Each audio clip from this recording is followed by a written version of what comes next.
Halo, selamat pagi sahabat Parikesit. Pada pagi hari ini kita akan menyaksikan kegiatan atau acara perdana yang dilakukan oleh Komite Tenaga Kesehatan lain bersama Humas RSUD Aji Muhammad Parikesit.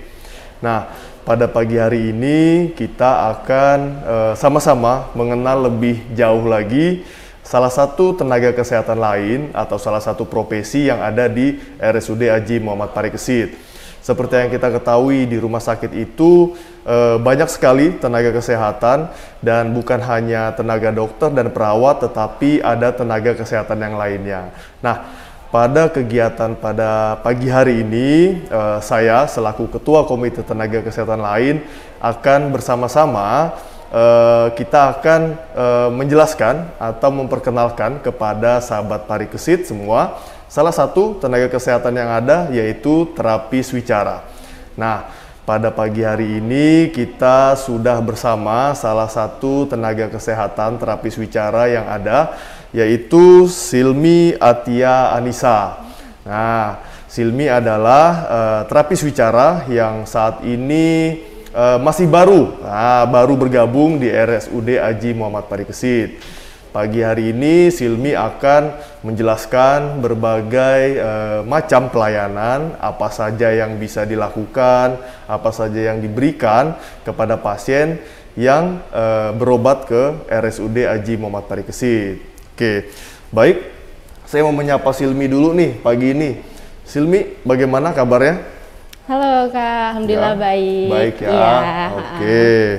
Oke, pada pagi hari ini terima kasih ya sudah bergabung bersama-sama kita di acara Coffee Morning Talk bersama Komite Tenaga Kesehatan lain. Oke, terima kasih. Ya, nah pada pagi hari ini kita pengen tahu nih bersama sahabat Parikesit, ya, apa sih terapis wicara dan apa sih terapi wicara gitu ya. Seperti apa sih bentuk-bentuk terapi yang diberikan, kemudian nanti kondisi-kondisi seperti apa saja yang bisa diberikan menggunakan terapi wicara gitu ya. Oke. Nah, mungkin untuk membuka nih ya, mengawali apa sih sebenarnya terapi wicara itu, Silmi? Oke, terima kasih kepada Kak Garda yang telah menyambut kami.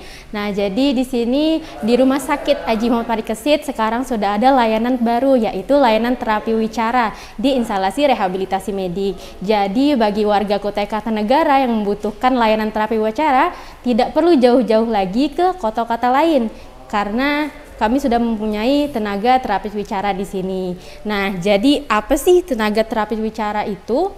Nah, jadi terapi wicara ini adalah suatu layanan.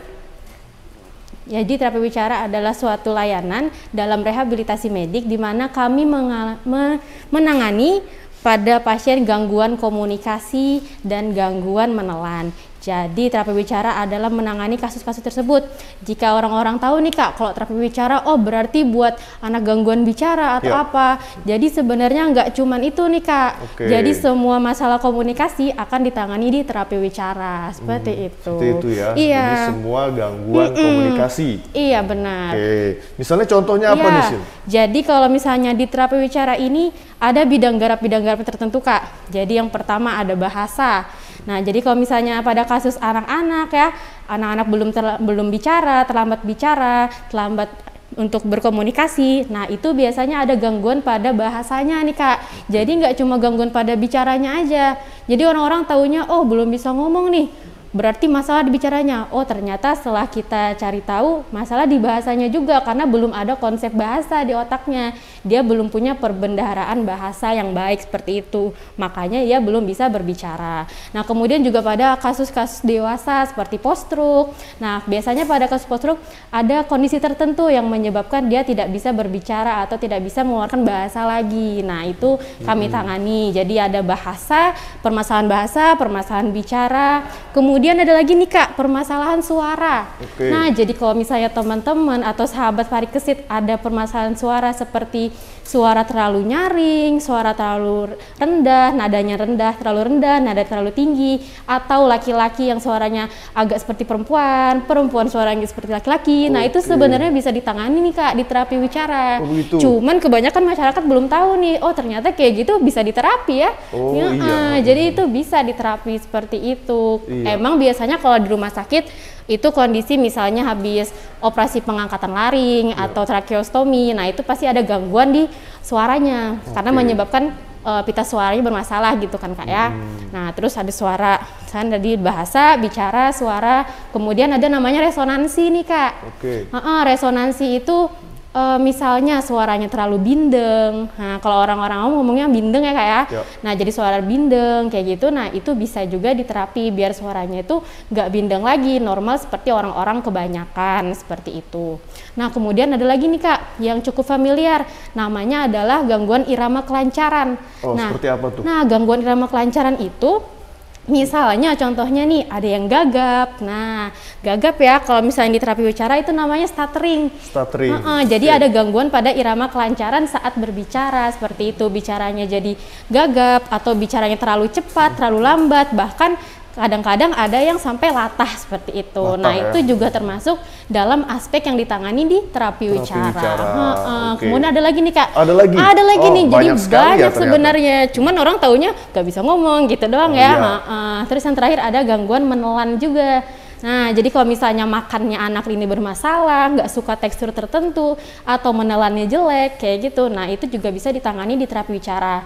Emang biasanya itu pada kasus postruk juga sih, postruk, terus kemudian dia kesulitan menelan pada jenis-jenis makanan tertentu, kayak gitu, itu ditanganin di terapi wicara juga, seperti itu. Gitu ya, Ada lagi nih Kak, kayak misalnya bayi nih, biasanya kan kita kepicu-nicu nih, Ya. bayi terus dia nggak bisa mencari puting susu ibu, nggak ada refleks mengenyot seperti itu. Nah itu juga ditangani di terapi wicara seperti itu. Jadi dari usia bayi ya, Iya. itu sangat bisa ya. Jadi usia bayi itu pun bisa dapat terapi wicara tergantung permasalahannya apa gini. Oke, ya.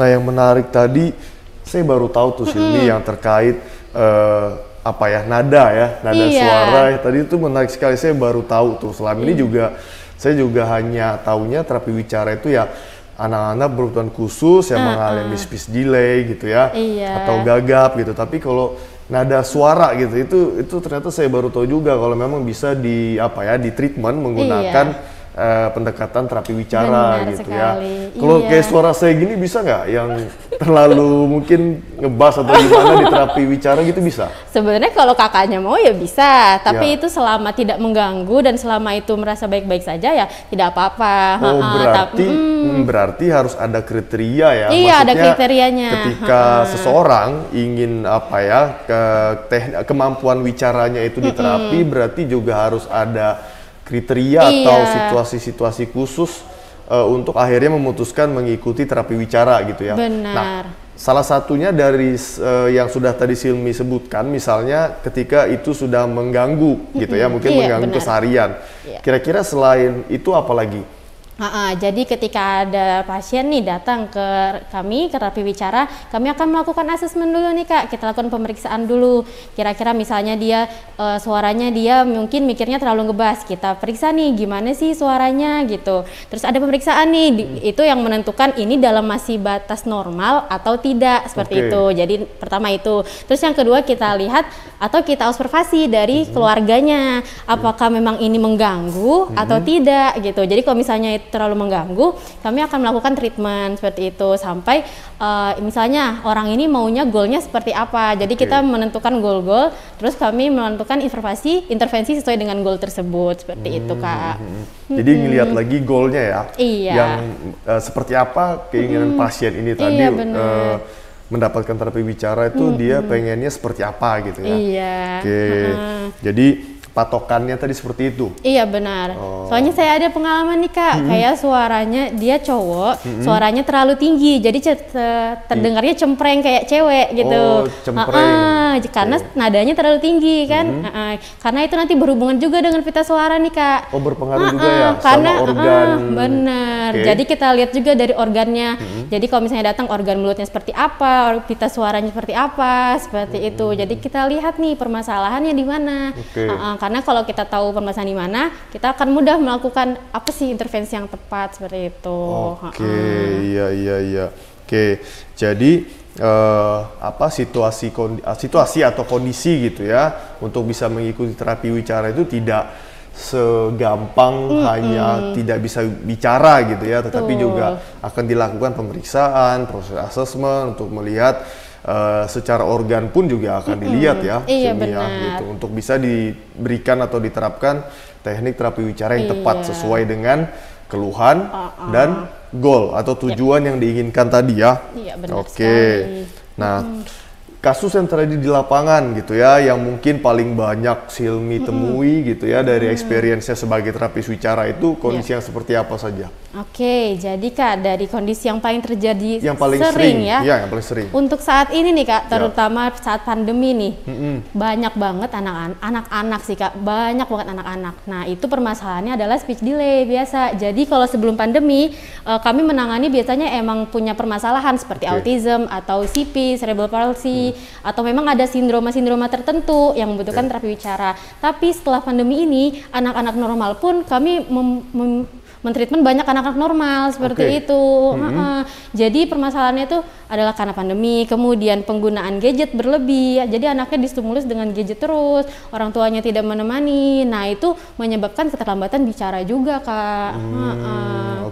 Jadi penggunaan gadget mempengaruhi keterlambatan bicara. Iya benar sekali. Dan itu cukup banyak ya ditemuin, banyak sekali. Terutama saat masa pandemi seperti sekarang. Jadi tuh ketika ada orang tua dan anaknya datang belum bisa bicara, terus ketika kita asesmen, Bu, ini masih pakai HP ya atau main gadget ya? Oh iya, jadi hampir semua dan semuanya sih Kak, kayaknya semuanya pasti karena gadget. Kalau misalnya yang anak normal ya Kak, tanpa sindroma tertentu. Ya. Nah, biasanya di usia berapa tuh yang Silmi temuin untuk orang-orang tua yang akhirnya membawakan gitu ya anaknya untuk mengikuti terapi wicara? Biasanya itu di usia berapa? Nah, ini jadi salah satu masalah juga Kak, karena orang tua biasanya datang ke terapi wicara pas umurnya sudah gede nih. Sudah gede? Umur 2 tahunan, itu paling minimal 2 tahun baru dibawa Kak. Dan keluhannya belum bisa ngomong, padahal 2 tahun itu Kak harusnya udah bisa 2 kata. 2 tahun 2 kata. Jadi ketika dia berbicara spontan langsung ada 2 kata nih. Sedangkan dia belum ada suara sama sekali. Ketika kita periksa belum ada interaksi, belum ada apa-apa, itu nggak bisa. Jadi nih Kak, dari umur 0 bulan pun sebenarnya sudah ada perkembangan bahasa dan bicara pada anak. Dan orang tua itu tidak menyadari ada keterlambatan di situ. Jadi kalau misalnya di bawah udah umur 2 tahun, kita mengejar keterlambatannya dari 0 bulan nih, 0 bulan sampai 2 tahun kan banyak. Jadi keterlambatannya 2 tahun dan 2 itu nggak bisa langsung tiba-tiba terapi wicara berkali-kali langsung bisa kayak 2 tahun normal, nggak bisa. Tahapannya panjang. Ya. Ternyata dari 0 bulan pun sudah ada sebenarnya perkembangan bicara dari anak-anak gitu ya. Iya, kayak misalnya bayi ini kan ada suara untuk dia menangis karena kelaparan, suara karena dia pup, itu kan beda tuh Kak, ada suara-suara tertentunya. Jadi kalau misalnya orang bicara dia tersenyum, merespon. Nah, itu adalah salah satu contoh perkembangan bahasa bicara pada usia 0 bulan, 0 sampai 6 bulan seperti itu. Jadi kalau misalnya kayak bayi, anak kecil babbling gitu tuh sebenarnya juga salah satu tanda gitu ya, itu perkembangan bicara gitu ya dari seorang anak-anak atau bayi gitu ya. Jadi hal itu tidak bisa kita anggap ini ya hanya sepele atau hanya apa ya suara biasa gitu ya. Ternyata itu adalah tanda gitu ya. Iya, itu tandanya, dan orang tua emang miss dalam hal tersebut, tidak menyangka, bahkan ada suara mereka yang nggak respon, dipanggil nggak noleh kayak gitu. Nah itu salah satu pintu menuju gerbang dia bisa bicara. Nggak bakal bisa bicara tapi dia belum ada respon ketika dipanggil, belum ada ketika ada suara dia menoleh. Nah, itu jadi salah satu kunci utamanya nih Kak. Dan terkadang anak-anak emang masih miss di bagian situ.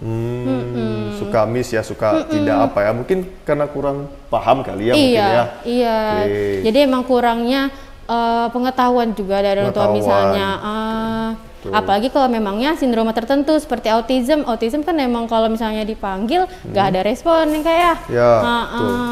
Seperti Oke, itu. jadi begitu ya. Jadi pentingnya orang tua saat ini untuk benar-benar mengetahui gitu ya bagaimana perkembangan bicara dari anak-anaknya gitu ya, baik dari yang udah gede maupun dari yang masih sangat bayi ya gitu. Bahkan dari 0 bulan pun kita sudah bisa tahu gitu ya, bisa mengetahuinya gitu. Seperti apa sih tanda-tanda perkembangan bicara dari seorang bayi gitu ya. Nah, jika sahabat parikesit nih gitu ya, bapak ibu di rumah, ayah bunda gitu ya, yang mungkin pengen tahu gitu ya seperti apa bahasa atau perkembangan bahasa gitu ya dari anak-anaknya, silahkan boleh datang ke RSUD Haji Muhammad Parikesit, berkonsultasi gitu ya bersama terapis wicara kita yang ada di sini, dan bisa mendapatkan penjelasan yang lebih detail sekali gitu. Saya saja dari yang dijelaskan Silmi ada beberapa hal yang saya ternyata baru tahu pada pagi hari ini gitu ya, terutama tadi terkait ternyata nada suara tinggi maupun rendah itu ternyata bisa diberikan treatment atau terapi menggunakan terapi wicara gitu ya.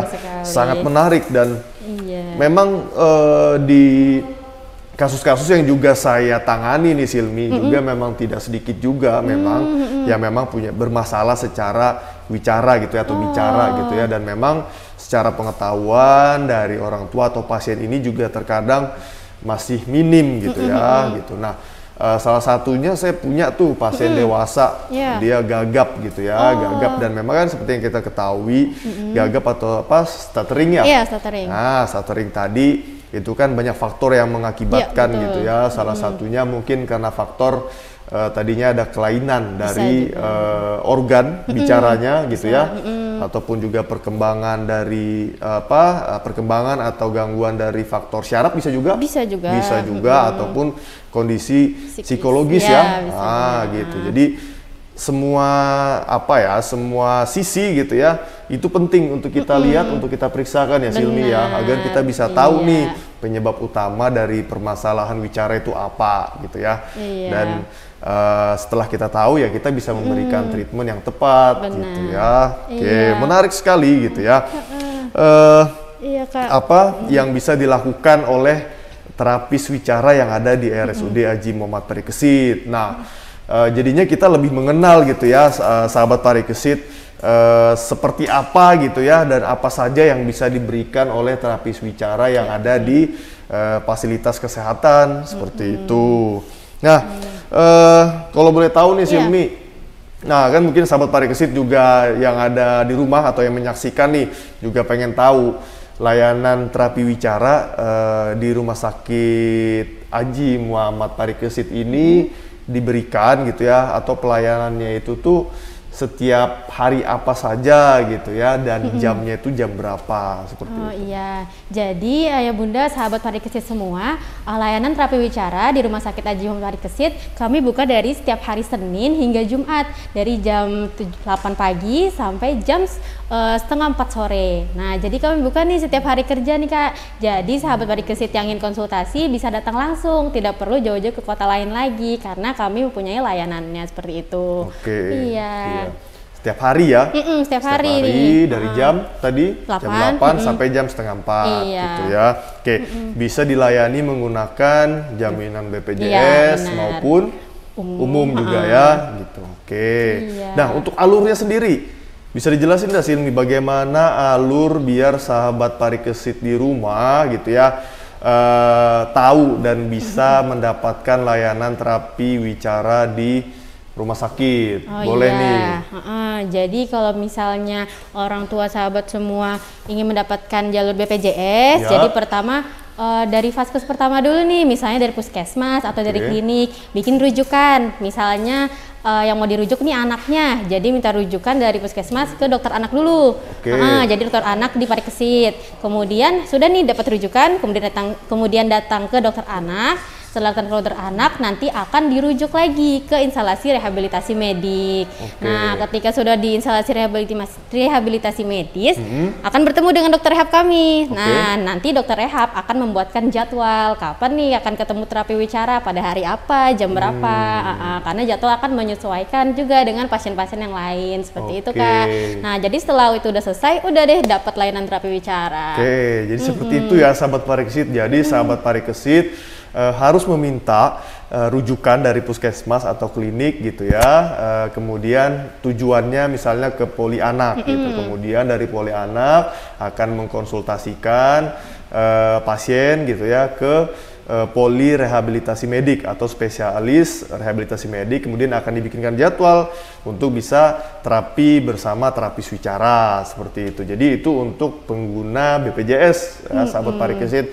Kalau untuk yang pasien umum gimana, Silmi? Kalau pasien umum langsung datang aja ke poli rehab medik kami Kak. Oh gitu, langsung mendaftar gitu ya, maksudnya ke poli rehabilitasi medik ya. Iya benar. Dengan tujuan untuk mendapatkan terapi wicara, layanan terapi wicara. Iya benar sekali. Nah, mungkin terakhir ya ini Silmi, bagaimana tips gitu ya buat sahabat Parikesit di rumah gitu ya. Bagaimana sih tips terutama untuk yang pertama nih gitu ya, menjaga performa atau kemampuan perkembangan wicara pada anak itu optimal gitu ya. Yang pertama itu seperti apa tipsnya ya biar tetap optimal. Kemudian yang kedua seperti apa gitu ya ketika misalnya sudah ada diketahui gitu ya, kita ketahui memiliki permasalahan atau gangguan wicara gitu ya. Nah, sebaiknya itu orang tua gitu ya atau pasien itu harus seperti apa untuk bisa segera melakukan atau memberikan treatment atau pertolongan kepada kondisi yang dia alami gitu ya, yang dia rasakan gitu. Karena kadang pasien ini masih bingung terkadang Silmi ya, masih bingung. Saya ini harus kemana, harus seperti apa gitu ya. Nah, mungkin dari Silmi sendiri punya tips untuk itu. Silakan. Jadi dari pertanyaan tadi, jadi yang pertama nih sahabat Parikesit, jika merasa ada mengalami gangguan misalnya gangguan komunikasi atau gangguan apapun, segera konsultasi dengan dokter atau kepada ahlinya, seperti itu. Jadi misalnya nih ayah bunda punya anak misalnya umur 2 tahun belum bisa bicara, aduh stop deh, jangan dengerin omongan tetangga yang dibilang, oh nggak apa-apa ntar juga bisa ngomong sendiri, anak aku juga gitu. Nah itu jangan kayak gitu ya ayah bunda, itu salah besar. Karena yang telah saya paparkan sebelumnya, dari 0 bulan pun sudah ada perkembangannya. Jadi kalau misalnya bunda telat mendaftarkan atau membawa anak terapi bicara, maka akan semakin susah juga penanganannya, karena mengejar ketertinggalan dan keterlambatan itu butuh usaha juga ya Kak ya. Benar. Jadi ketika merasa ada gangguan, merasa ada sesuatu yang kok dipanggil nggak nyahut atau kok beda sih sama yang lain, nah itu orang tua harus lebih aware gitu ya, harus lebih paham perkembangannya, harus lebih mengerti lagi anaknya seperti apa. Bisa dengan sekarang kan kita semua dari medsos ya Kak ya, bisa aja dari medsos ada panduan, misalnya anak kayak gini harus gimana. Nah mungkin itu emang sedikit-sedikit gitu ya. Nah makanya kalau misalnya mau dapat yang lebih detail, bisa langsung konsultasikan ke terapi bicara atau yang lain. Jadi seperti itu. Kemudian tipsnya lagi nih Kak, jauhi gadget. Jauhi banget nih, apalagi buat anak-anak. Karena ya ayah bunda, umur 0 sampai 2 tahun itu sebenarnya sama sekali tidak boleh terpapar screen time. Sama sekali ya? Sama sekali, 0 sampai 2 tahun. Jadi screen time itu juga bukan cuman gadget nih Kak, TV juga. Semua yang bersuara kayak misalnya mainan, terus ada suara-suara yang terlalu nyaring nih Kak. Yang biasanya kan suaranya mainan tuh nyaring banget nih Kak, lebih daripada suara kita nih, derajatnya misalnya desibelnya. Nah itu sebenarnya juga termasuk screen time. Nah itu sama sekali tidak boleh seperti itu, karena itu nanti akan berpengaruh pada kemampuan bahasa dan bicaranya. Seperti itu. Jadi memang optimalkan perkembangan anak itu pada orang tuanya, keluarganya. Jadi emang benar-benar anak itu didampingi, bermain tuh bersama, jangan sampai dia main sendiri. Karena itu nanti akan berpengaruh pada kemampuan pragmatiknya juga kan nih Kak, Ya. ke komunikasinya, interaksi sosialnya juga. Jadi semua itu berpengaruh dari hal-hal kecil yang kita anggap apa sih nggak penting gitu ya, padahal itu penting banget Penting untuk sekali ya. perkembangan dia selanjutnya seperti Iya, itu. oke. Jadi yang kedua itu jauhi gadget ya Ibunda. Terus maksimalkan kemampuan anak itu. Jadi jangan di rumah terus anaknya, nggak mau sosialisasi sama temannya, nggak ada keluar kemana-mana. Nah itu juga tidak baik seperti itu. Pokoknya mah kalau misalnya merasa ada sesuatu, jangan anggap oh tidak apa-apa, pokoknya jauhkan pikiran seperti itu. Oke, tidak tidak apa-apa, apa-apa jangan ya. seperti itu, karena semua sesuatu yang kecil-kecil tadi semuanya ada dampaknya semua kayak gitu. Ini ya, jangka panjang ya. Iya, jangka panjang sampai dewasa Kak. Sampai dewasa.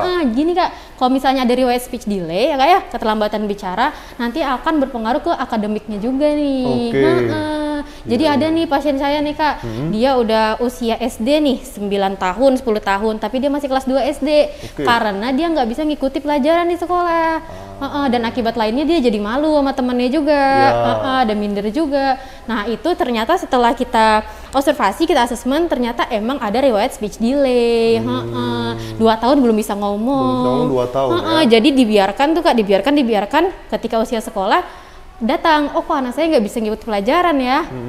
Itu udah terlambat banget. Terlambat sekali ya. Terlambat sekali. Ya, jadi memang berpengaruh sekali ya, bukan hanya masalah kemampuan berbicara gitu ya, tetapi dampak jangka panjangnya itu berpengaruh sekali kepada tingkat kemampuan emosi, bersosialnya, kemudian rasa percaya dirinya gitu ya Silmi ya. Apalagi kalau memang permasalahan bicara ini tadi dibiarkan dalam jangka waktu yang lama gitu ya, berlarut-larut seperti itu ya. Dan orang tua apalagi melihat bahwa kemampuan anak ini nantinya dia akan berkembang kok seiring berjalannya waktu gitu ya. Kadang banyak seperti itu, tidak sedikit juga Silmi.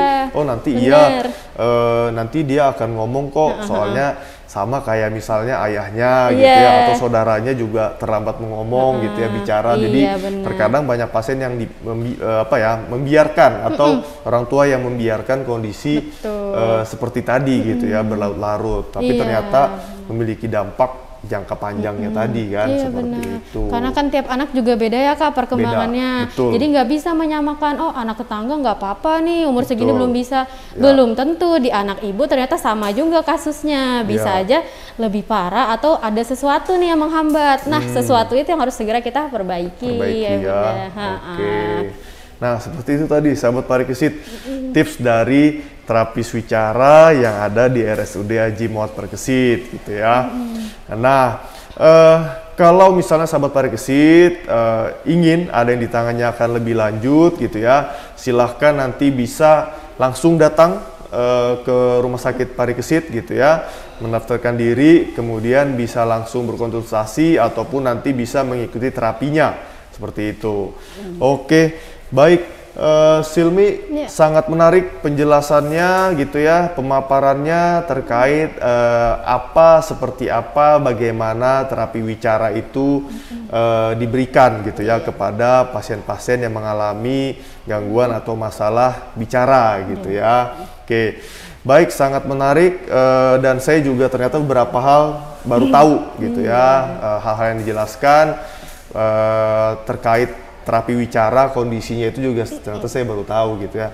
Nah sebenarnya saya banyak sekali yang masih saya ingin tanyakan gitu ya, cuman mungkin memang kita memiliki keterbatasan waktu untuk acara Coffee Morning Talk ini gitu ya. Oke, baik sahabat parikesit, perdana kegiatan pada pagi hari ini kita dibuka dengan terapis wicara Silmi gitu ya, dan tidak usah khawatir. Untuk selanjutnya, di minggu-minggu selanjutnya, Coffee Morning Talk bersama komite tenaga kesehatan lain akan menampilkan gitu ya, akan menyajikan tenaga kesehatan lain atau profesi tenaga kesehatan yang lain yang ada di RSUD Haji Muhammad Parikesit.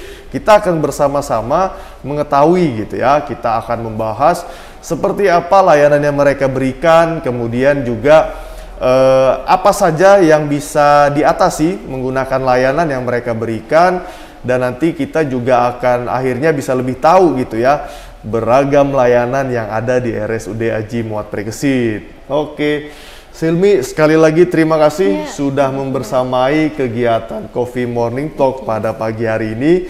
Kegiatan perdana dari Komite Tenaga Kesehatan lain RSUD Haji Muhammad Parikesit. Oke, baik Silmi, sekali lagi terima kasih. Terima kasih, selamat bekerja, sehat selalu, dan sampai ketemu lagi kita di lain kesempatan pada agenda atau kegiatan serupa yang lainnya, mungkin dalam waktu yang lebih panjang. Oke. Baik, mungkin itu saja sahabat Parikesit. Sampai jumpa. Terima kasih.